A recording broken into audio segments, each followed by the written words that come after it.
Day to be indigenous. Get up, stand up. They are going to become more brutal. Because all the hippies were trying to be Indians anyway. They're going to become more repressive because it's a matter of dollars and their illusionary concepts of power. Hey, Victor. We must live in balance with the earth. And also with recent happenings at Wounded Knee. I am awake. Welcome to Native Roots Radio Presents I'm Awake, and I'm your host, Wakanja Hade. Hey, Kadagi Wee to all my friends and relatives in four directions. You are listening to Native Roots Radio Presents I'm Awake, and I'm your host, Robert Pilot. Hey, we discuss local and national Native news and events, and as you know, Chujunk, Native issues are human issues, and human issues are Native issues. Yes, you are right, Dega. This portion of the show is supported by the Minnesota Indian Women's Sexual Assault Coalition. Hey, we have our friend, State Senator Mary Kunesh on Fridays, and it's always a nice time to visit, and we have so much great information that comes from our great senator here of Minnesota, and I just want to welcome you, State Senator Mary Kunesh. Well, Hamatakiape, everybody. It's a gorgeous, gorgeous day here in Minnesota. A little humid, a little warm, but I have the doors and the windows open. There's a great breeze going through, and I'm not going to complain about this weather. After all the rain we've gotten, I'm not going to complain. Yeah, we definitely have a lot of green area, and I guess a week ago, officially, our drought is over. We had a 2-year drought, and the river was really low, and now I live close to the Mississippi River, and that river is high and raging. It's angry. Yeah, it just didn't stop raining for weeks on end, and I'm sure that that's happening in other places of the United States, or the opposite, where they're having heat, incredible heat. You know, some of these places are like 107, 100 and whatever. I just can't even imagine.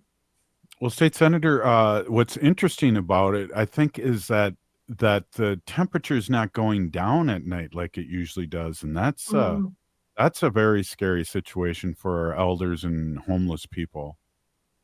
Yeah, I heard that the other day. It used to be that you could kind of count on, the sun going down and things cooling off, maybe a little breeze picking up. We grew up right by the Mississippi River, and we just, waited for the evening when things would kind of cool down and that breeze would pick up and go through our house. But that's just not happening, apparently. And it's staying pretty consistent, which is so scary. Mm-hmm. Here in Minnesota during the winter, we worry about the cold for our unhoused and homeless people. Mm-hmm. Now we have to worry about the heat like this. This is just as serious, and definitely really serious for the elders who maybe aren't drinking enough water, don't have enough, a fan or something to keep them cool. So let's look out for each other. Yeah, really good point. Really good point. Go ahead, Haley. Were you going to say something? No, I mean, I wasn't going to say anything, but okay, it's been hot.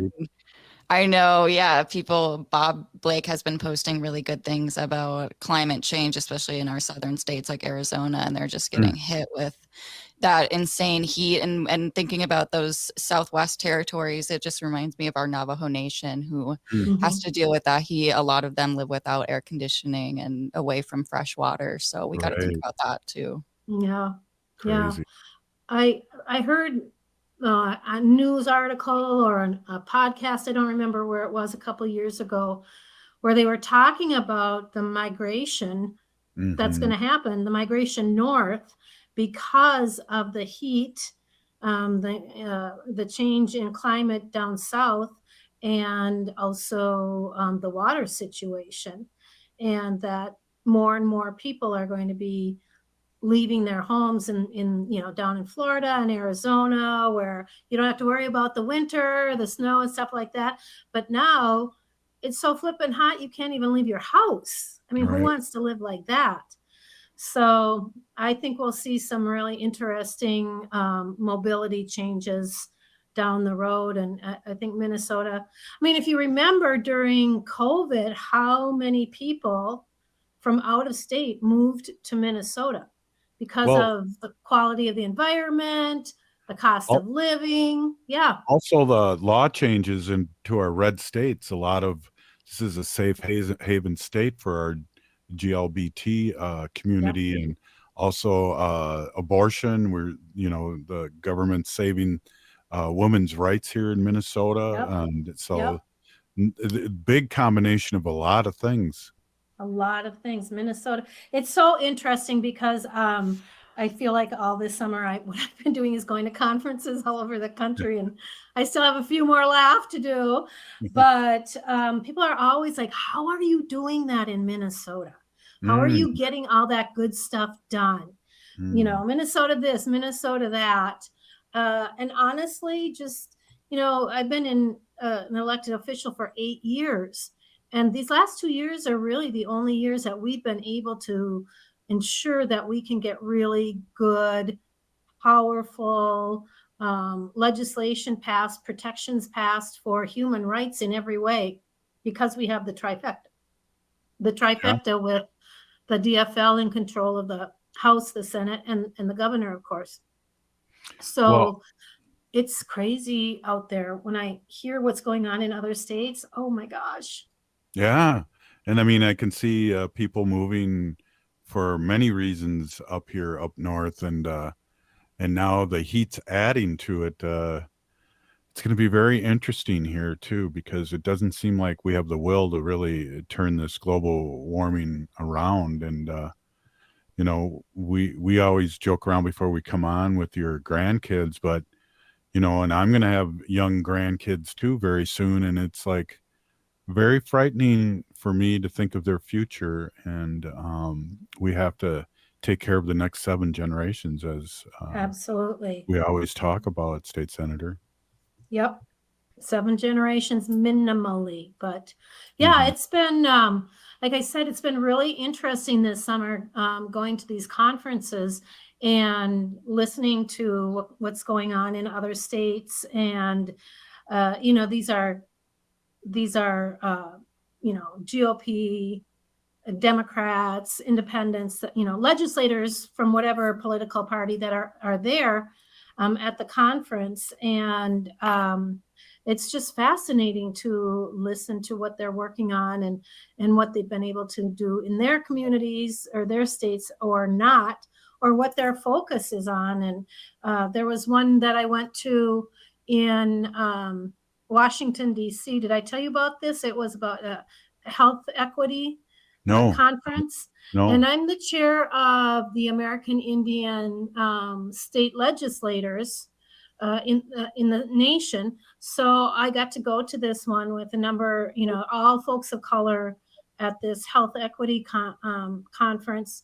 And I sat down and spoke with some people about something that's really on my mind is maternal health, maternal and infant health, because we know that our Native women, I'm trying to think, I had some information on that, that our Native women are like 2 times the infant mortality rate than non-Hispanic and whites.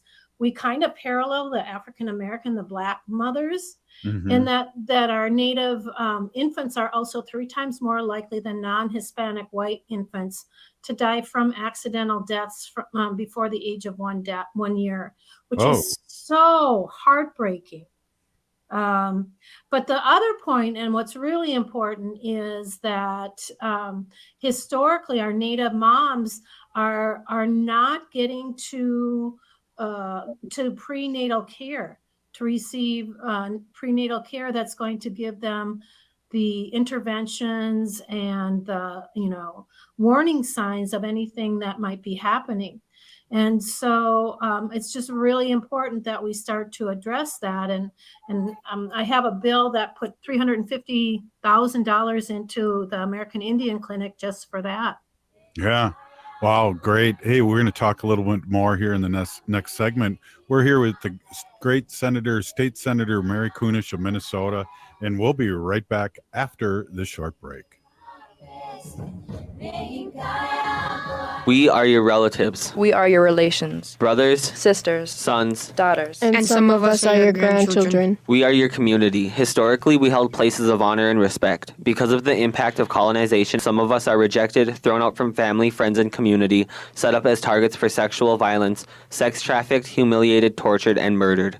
Everybody has the right to be safe. We are your relatives. Remember, Homophobia is not traditional. Sponsored by the Minnesota Indian Women's Sexual Assault Coalition.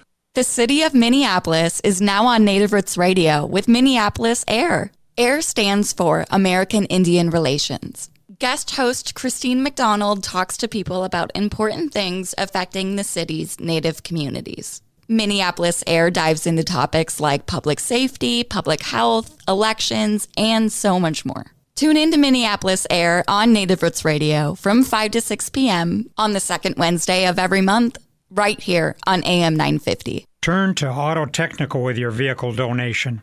Even though Auto Technical is a small nonprofit, we have helped more families with transportation than any organization in Minnesota. Since '94, we have reconditioned donated vehicles so they have a higher tax benefit.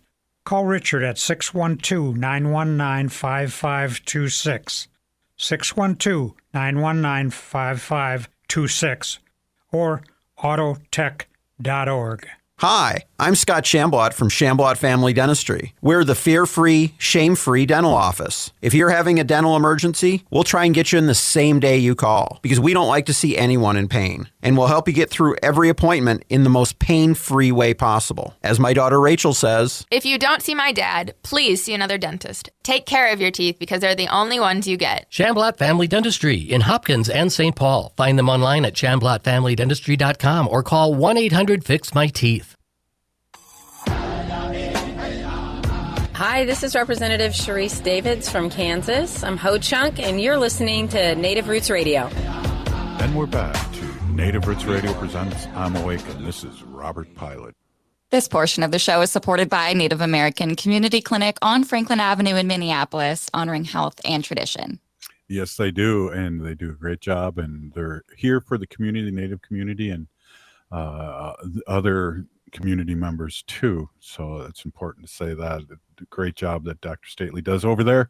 Hey, we're back here with State Senator Mary Kunesh, and before I forget, because I have a good memory, but it's short, that I want to get a big congratulations to our friend Danielle DeLong of Minnesota in District 4, who became one of the first, if not the first, District 4, which means they're outside the state of Wisconsin. They're the at-large group, which covers about almost 2,400 members, citizens of Ho-Chunk Nation, as being the first District 4 vice president. She was just elected in by her peers, and we want to give her a big shout out.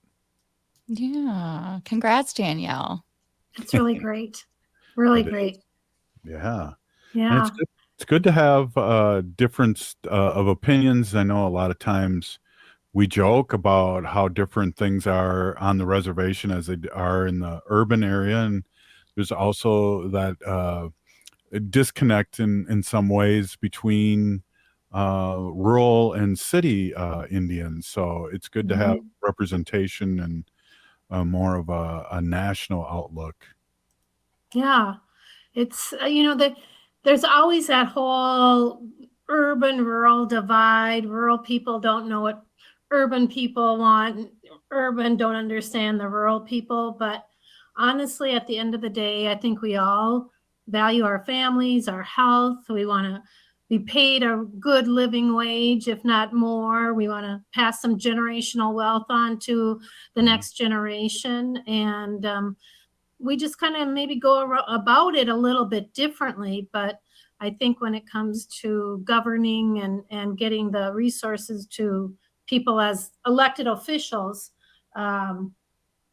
we all, at the end of the day, want the same thing. And so I'm sure Danielle will do just a terrific job. And there've been a few other changes in tribal systems here in Minnesota. This past Monday, I think it was Monday or Tuesday, maybe Tuesday, I was invited to the inaugural event for Mille Lacs Band of Ojibwe, the non-removable band of Mille Lacs. And they have a new executive chief. And I met him. I'd met him before, but it was really nice to see him in person and hear him speak. It's Chief Executive Virgil Wind is the new leader up in Mille Lacs. And I think that there were some other changes in some of the other tribes. I'd like to just say thank you, Chi Miigwech, to Tribal Chair Kevin Dupuy, Dupy.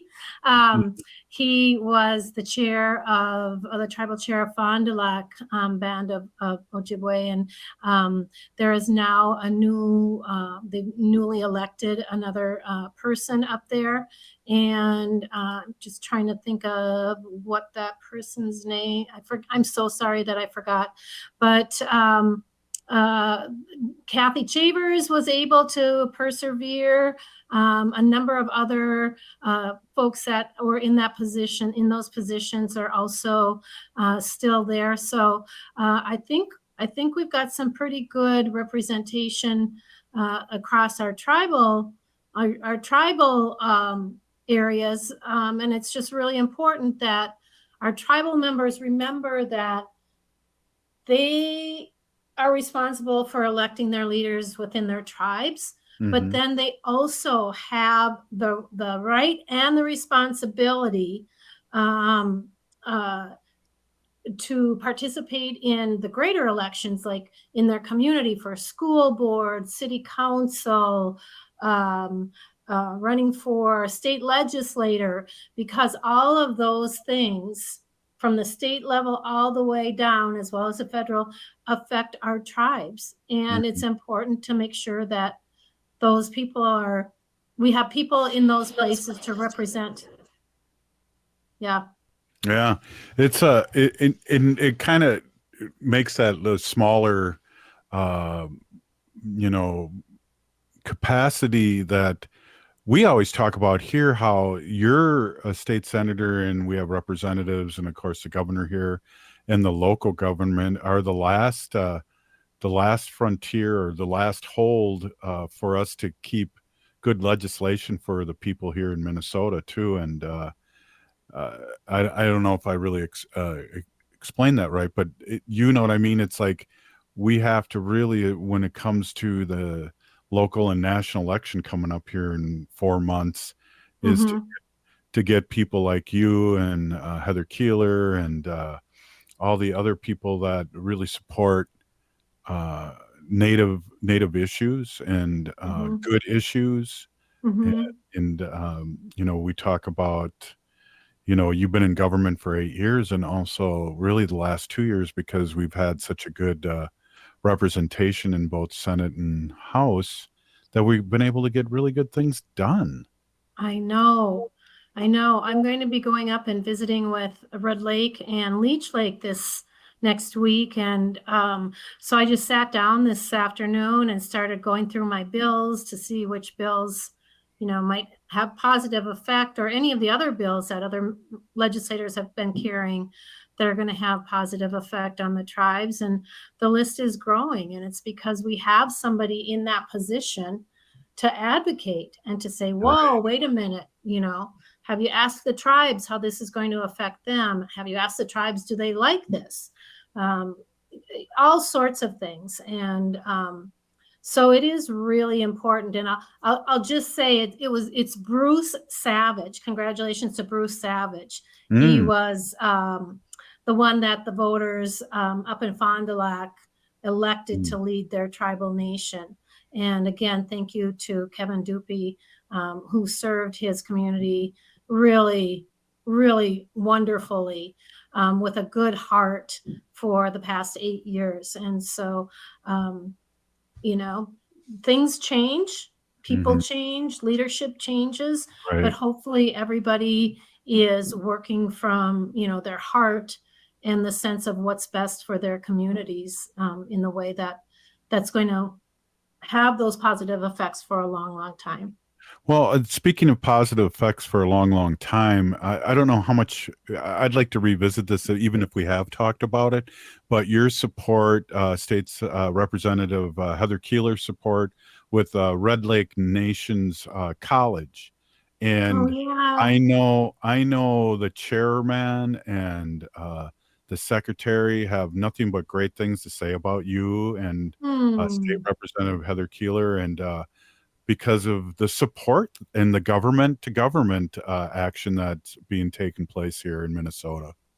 Oh, I am so proud of Red Lake for opening up their college in Minneapolis. And you and I and Haley were there when they had the grand opening.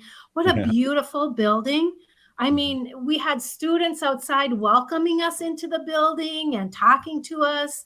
They did a great tour of it. And then when they started to talk about all the resources that are now available to our urban community, our urban Native community, whether those are kids that are coming down to Minneapolis, St. Paul, and aren't sure of where to live, how to get around, just a friend to have, where do I get internet? I don't have a computer. Well, they provide one for you. Those are the things that have been so blatantly absent from the last 100 years of trying to get our Native kids educated to a level where they can be in positions to make good changes. And I can only imagine all the good things that are going to come out of Red Lake College, and both in the Twin Cities, but up north too as well. But really good stuff. Well, and again, thank you, Big Peeny Gigi, for all your hard work for these tribal governments, and really how important government to government relations are. And if we're not at the table, the old saying, if we're not at the table and don't have representation, we're long and forgotten. And this has been a really good thing. And I know the Red Lake community is very grateful for your effort, especially, and State Representative Heather Keeler and the Lieutenant Governor and all the people that are speaking up for them. And what's interesting too is a statistic.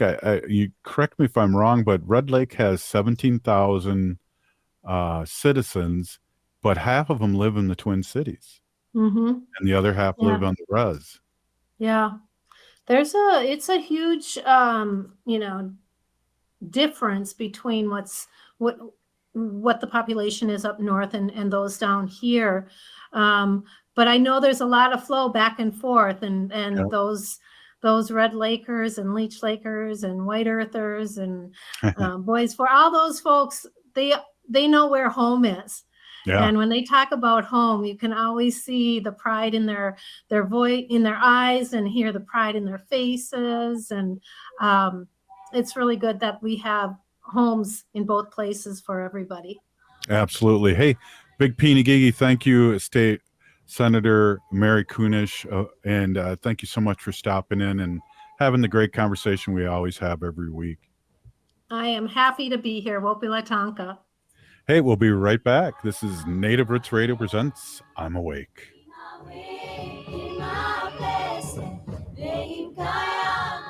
Minnesota has the only original wolf population in the continental United States. And 80% of Minnesotans believe the wolf should be protected. Howling for Wolves is asking Minnesotans to respect our true wildlife manager, the wolf. Their survival is critical to our ecosystems, our communities, and even our economy. As highly intelligent animals with strong social bonds, Minnesota wolves deserve to be protected and admired. Learn more at howlingforwolves.org. Let's live and let howl.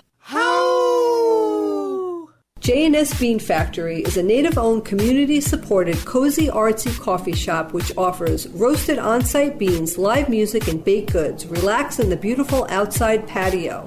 City Pages writes, voted top 10 coffee shops. Tucked into a quiet corner of St. Paul's Highland Park neighborhood, this coffee shop roasts beans on site from the best coffee growing countries in the world. Located at 1518 Randolph Avenue, St. Paul. The good stuff. With your AM 950 weather, I'm Patrick Lilia. Clear tonight with a low of 71, then Saturday sunshine with a high of 91. The best roast beef sandwiches in the Twin Cities can be found at Maverick's Real Roast Beef in Roseville. And they have so much more. Don't forget to add fresh fries or onion rings for a winning combination. Maverick's is located on Lexington Avenue, 1 mile south of Highway 36. Visit their website at mavericksbeef.com.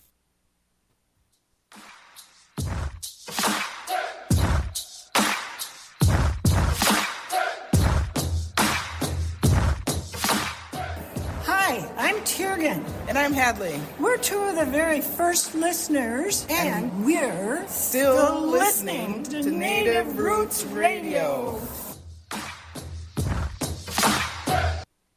This portion of the show is supported by JS Bean Factory off Randolph Avenue in St. Paul. Only the good stuff keeps us awake. We are awake, and a couple things we want to touch on this in a minute here, but a couple powwows happening, and those two was funny. We were at something down at Harriet Island. I think it was an energy symposium with all these energy groups years ago. 7-8 years ago when we first started, and we were talking.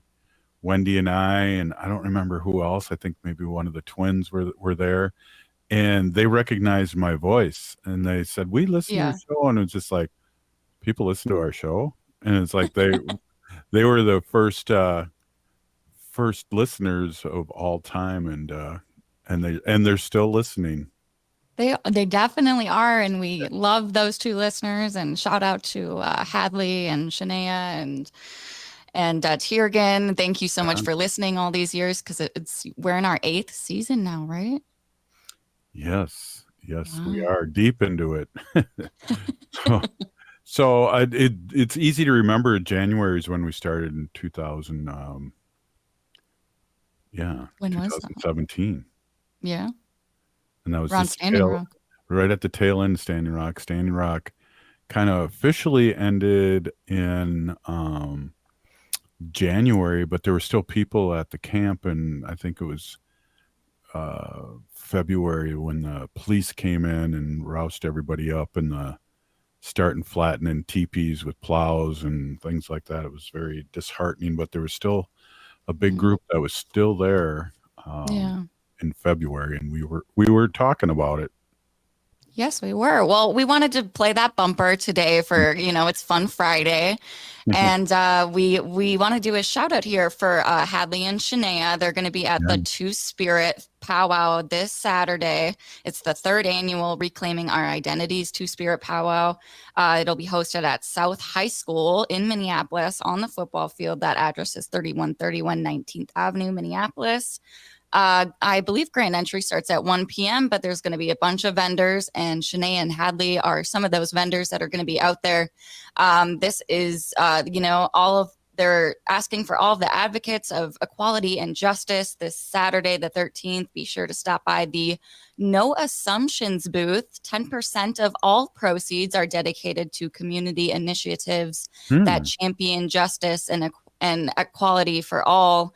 Join them at the Two Spirit Powwow from 1 p.m. to 5 p.m. again at South High School Field, 3131 19th Avenue in Minneapolis. They appreciate all that everyone does in the community and how we support each other. So shout out to Shanae and Hadley. Stop by that No Assumptions booth.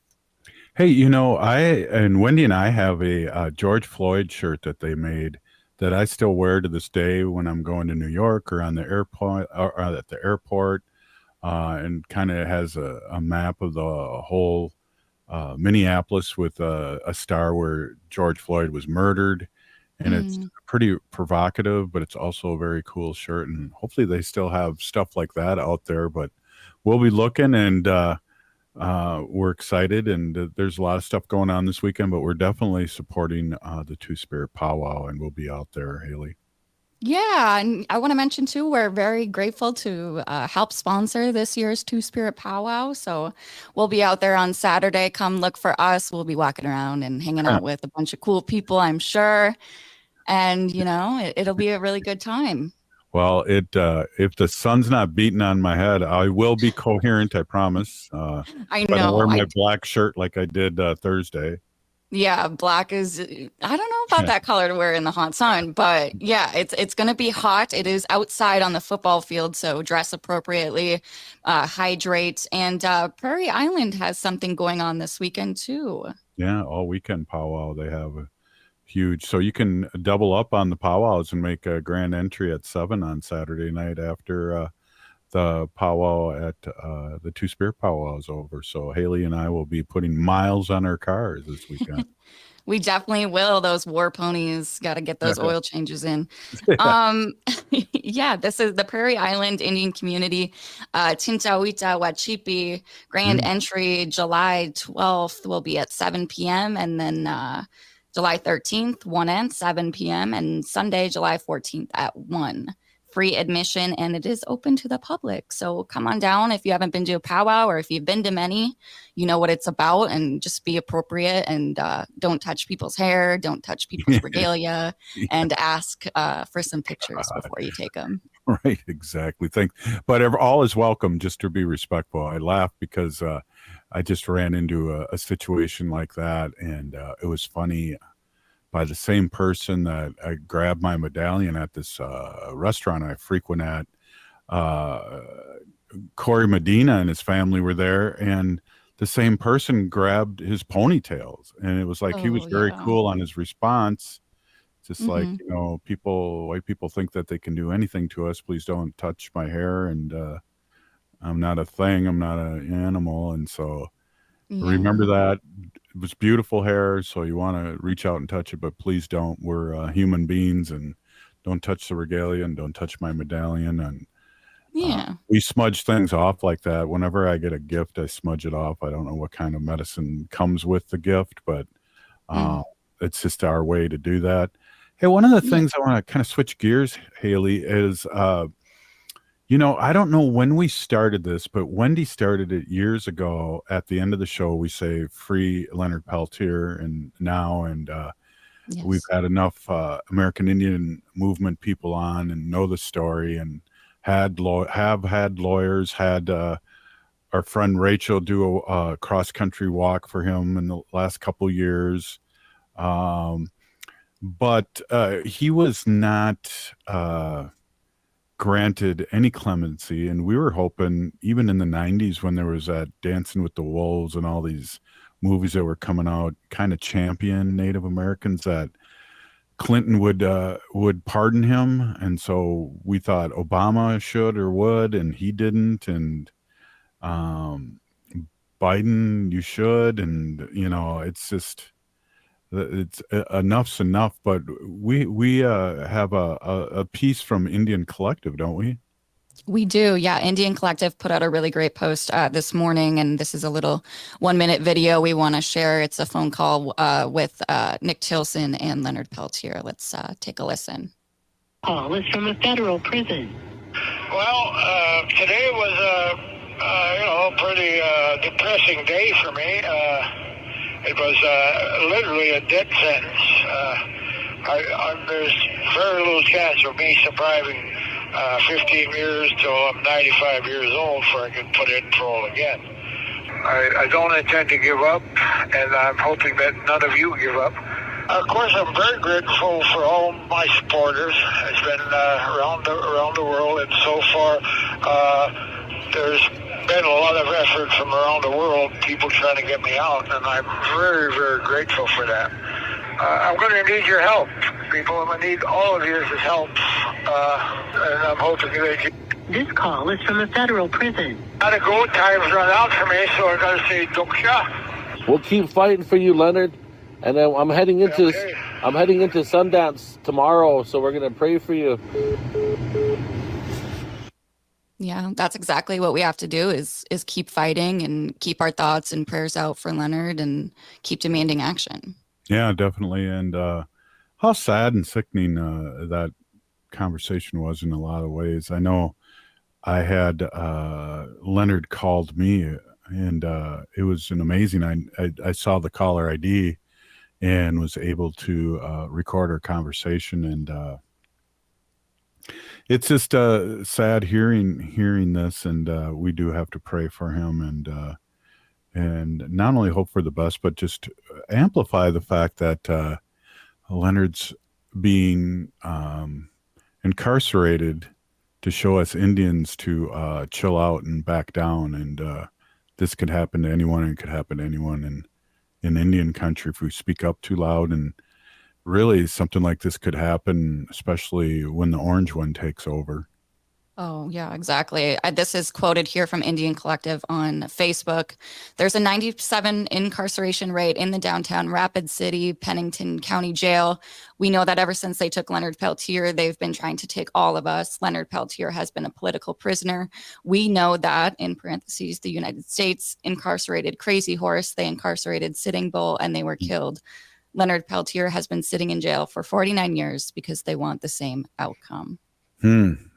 Yeah. Well, thank you, Indian Collective, for all you do, and Nick and his brothers and the people that work with Indian Collective. That's a huge organization here that's supporting, one of the things that was funny, they were protesting, and I do believe it was during still Trump's term on July 4th in the Black Hills. That was pretty crazy. And one of the things that, that I don't want taken away, and that's, our free speech. And part of that too, for me, Haley, is TikTok. And I know the politicians don't want us talking. They don't want us to get together and assemble. And I'm sure it works both ways, but I know there's messages out there that need to be told, that we talk about this every day, that the mass media is not following. And that's why we started this show, Native Roots Radio, because of all the misinformation that we were hearing about Standing Rock and who we are. And, I just got to tell you this quick thing. I know we only got a little bit left here. So there was a protest in St. Paul and in Minneapolis where the students were crossing what is known the Marshall Street Bridge or the Lake Street Bridge, depending on which part of the city you're on. And I was there, and there was a couple thousand people there, and the students merged. There was helicopters. I watched the local news, and it only showed half the crowd on one side of the bridge, and said hundreds of people were there protesting this. And I know there were thousands with my own lying eyes, and that's what our media does to us, is that they play games and they're shapeshifters, and it's not a good thing. But hey, up next, thanks for the talk, Haley. Up next, we have Wendy with our Sacred Animal portion. You're listening to Native Roots Radio. The city of Minneapolis is now on Native Roots Radio with Minneapolis AIR. AIR stands for American Indian Relations. Guest host Christine McDonald talks to people about important things affecting the city's Native communities. Minneapolis AIR dives into topics like public safety, public health, elections, and so much more. Tune in to Minneapolis AIR on Native Roots Radio from 5 to 6 p.m. on the second Wednesday of every month, right here on AM 950. Imagine over 7,000 voices from around the globe coming together in harmony in Minneapolis. This summer, Gala Choruses Festival 2024 comes to Minnesota. It's the world's largest LGBTQ+ singing event. From July 10th through 14th, Minneapolis will be transformed into a vibrant city of song. Join 122 choruses from places as far as China, Estonia, Finland, Ukraine, and Taiwan for 5 unforgettable days of wall-to-wall concerts, workshops, and social events at world-class venues like Orchestra Hall, the Minneapolis Convention Center, and Central Lutheran Church. And don't miss Gala's first ever Transfusion Cabaret on Friday, July 12th. This show will uplift trans, non-binary, and intersex voices and feature Gala Festival singers performing alongside local singers. Feel the energy in person by purchasing tickets at galacourses.org or stream every performance live and on demand at galacourses.org. Celebrate love, diversity, and the power of music at Gala Choruses Festival 2024, where every voice matters. July 10th through 14th in downtown Minneapolis. Is your remote workforce putting your company at risk? Cyber criminals are targeting your employees with COVID-19 inspired emails and attacking businesses like yours. Hi, Mark Sommerfeld from Rymark. Rymark has the tools and expertise to enable your employees to work securely from home. If you need help getting your staff to work remotely and securely, call 651-328-8900 or go to rymarkit.com. That's 651-328-8900 or rymarkit.com. Hi, I'm Jane Fonda, and you're listening to Native Roots Radio. And we're back to Native Roots Radio presents I'm Awake, and this is Robert Pilot. This portion of the show is supported by Howling for Wolves, protecting wolves for future generations. And here's Wendy with the new sacred animals. Thank you, Robert. Thank you, Haley. Hey, everybody. My name is Hana Jihihani. That means cares for them. I was given that name by my Dega Curtis. Curtis goes by Mashke Hanajingo, which means walks on white clouds. I'm a humane policy volunteer leader for the Humane Society of the United States, and I work on animal issues at the local and state level. But it's always my pleasure to do that. Happy Friday. It is Fun Fact Friday here. So I'm going to be sharing some fun facts, but before I do that, I have still some of these memes that I've been collecting on social media. I think they're really cute. I really want to just say the people who think of these and draw the cartoons and put in the sayings are really very talented and quite clever, I think. I wish I could have thought that, you know. But here's one here. It's a cartoon with dogs, and they're all in a classroom, and they're sitting at their desks, and they all have Biology 101 opened, and on the top of their heads, they're all thinking. All the dogs are thinking at once. There are bones in our bodies. I thought that was kind of funny. Here's one. This is a guy grilling.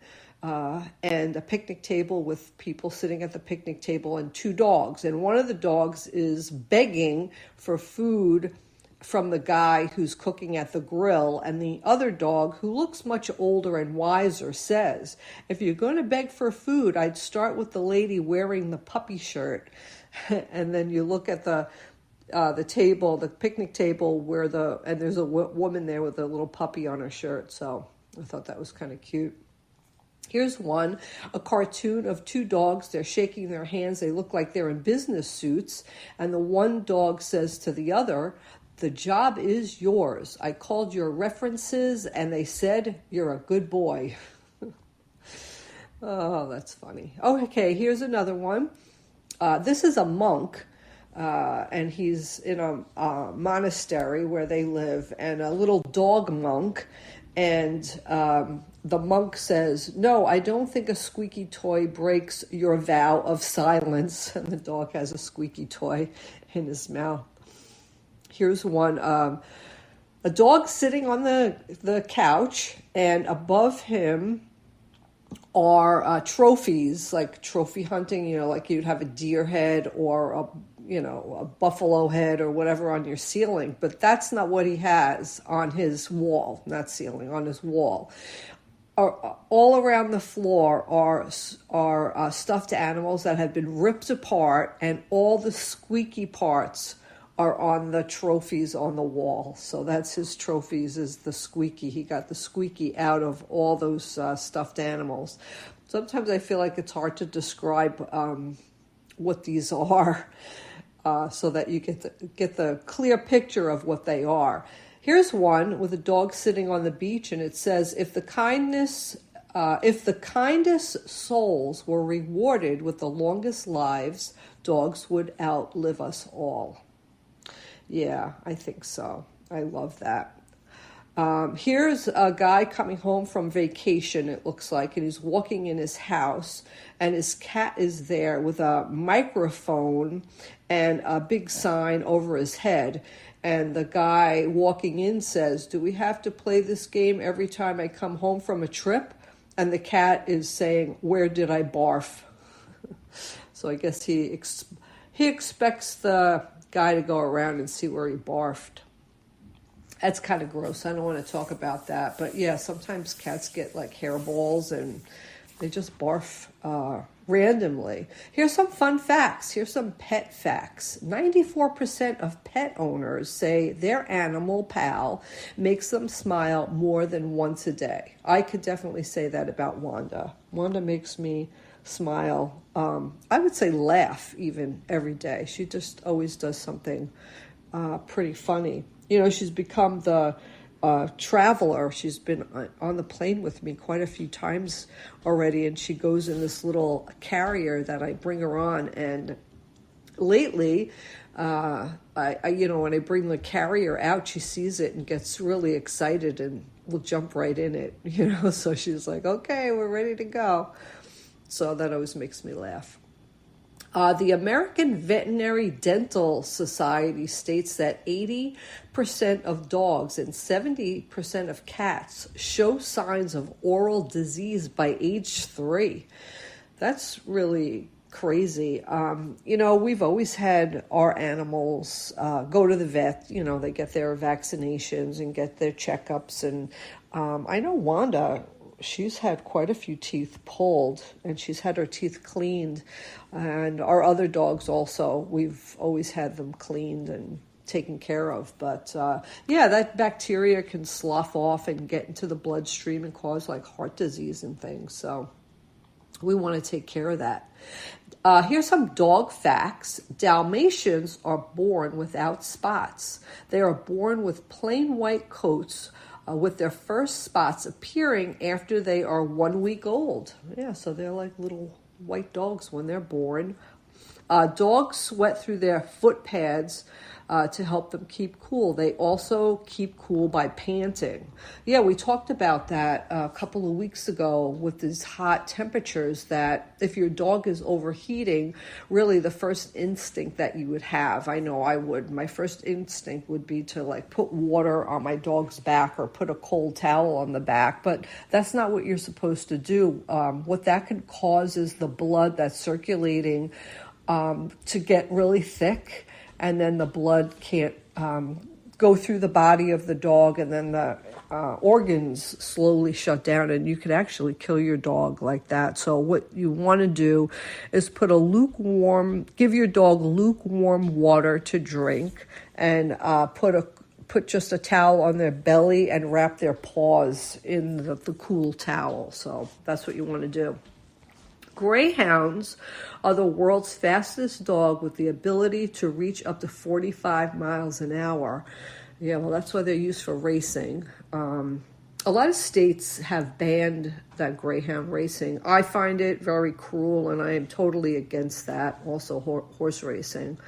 But that's another day with another story. Every dog has a unique nose print with no two alike. Yeah, so just like our fingerprints, they have fingerprints on their nose, really. Snoopy from Charles M. Schulz, Peanuts' comic strip, is a beagle. I think we kind of all knew that, right? I knew that. A dog's sense of smell is 1,000 times greater than a human. Yes, those dogs can really sniff out. I really find it fascinating, the dogs who are trained to find like drugs and luggage at the airport, and they sniff out the cars at the border for drugs. I think that's really amazing that these dogs can do that. 9% of dog owners will have a birthday party for their pet. I would think that would have been higher, but only 9%. Okay. Dogs have 28 baby teeth and 42 permanent teeth. All right, we're going to get a couple of cat facts in before we run out of time. Cats have 32 muscles in each ear. Cats have 4 rows of whiskers. Cats have no collarbone, which is one reason they are so flexible. I think we can get 1 or 2 more in. Cats spend approximately 30% of their waking hours grooming themselves. Yes, they do. Let's see. American Shorthair is the designation reserved for pedigree cats, while similar-looking cats of mixed or unknown origin are called domestic short hairs. We've always had domestic short hairs. We never knew what they were.